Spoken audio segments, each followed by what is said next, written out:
Baltimore City, having been so targeted by the racist war on drugs, by high policing, really mismanaged services across the city regarding the various needs of people who use drugs, we know that overdose prevention sites are so needed here.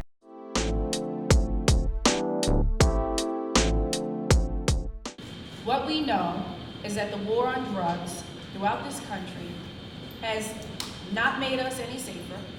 It has essentially hasn't stopped drug use.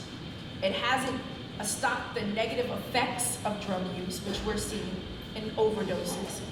And we know that criminalizing people who are using drugs only increases the stigma and has caused health and social harms to people who use drugs.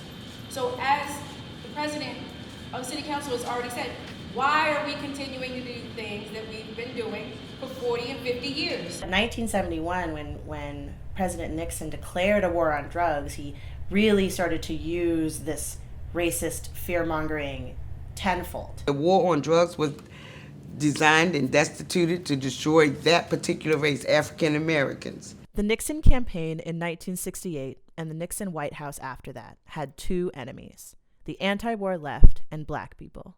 You understand what I'm saying? We knew we couldn't make it illegal to be either against the war or black. But by getting the public to associate the hippies with marijuana and blacks with heroin, and then criminalizing both heavily, we could disrupt those communities. We could arrest their leaders, raid their homes, break up their meetings, and vilify them night after night on the evening news. Did we know we were lying about the drugs? Of course we did. John Ehrlichman, counsel and assistant to President Nixon. The war on drugs does not save lives. It's not about saving lives.